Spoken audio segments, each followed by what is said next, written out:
An Art Moment, brought to you by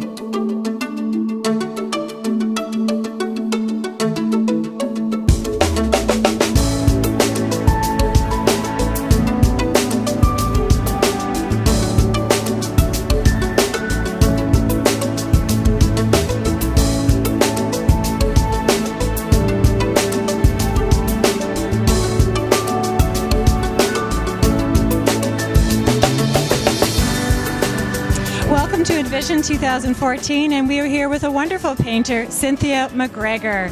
Cynthia, we love these canvases we're seeing. Can you tell us a little bit about your painting? This particular piece sort of started as a tribute to Marianne Curtin. I was doing the history of the Wolseley elm related to the poster, and I got into the whole thing about the Red River Rebellion, everything. So this is kind of it's actually a portrait of my daughter dressed sort of like Marianne would have looked in 1860. So it sounds like your art has a historical basis as well as just being, gosh darn, beautiful. Thank you. Yes, it does. And it's kind of, I guess, a tribute to my grandmothers as well. So it's sort of an amalgam of my experiences plus bringing the past into the present sort of thing. It's acrylic, too. So do you find this historical perspective in art has spurred you on to more projects or led you maybe in a different direction with your art? That's a really good question. I think that the exploration of acrylics has led me into the direction of exploring color and working with the medium itself.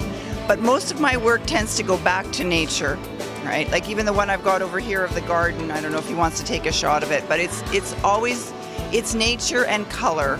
And especially after a long winter, I find that, you know, the winter colors the palette is sort of neutral and white and gray, but the summer palette is exciting, especially after that. It's like a nice contrast.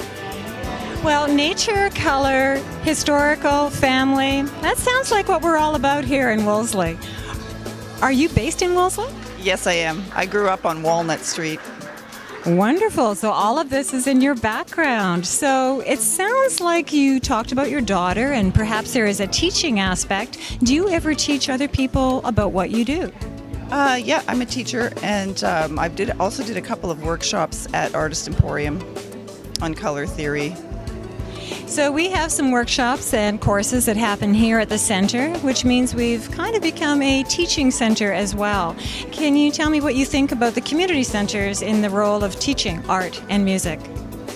I think generally speaking that the role of the community center, art is a piece of it, but our community center is vital. It's the heart of our community, and it also represents, I think it represents everything to do with the future that we give our children, everything from the future that we give our children to the quality of the lives that we have ourselves. So I think things like music and art, they're very healthy ways for us to process all of our feelings.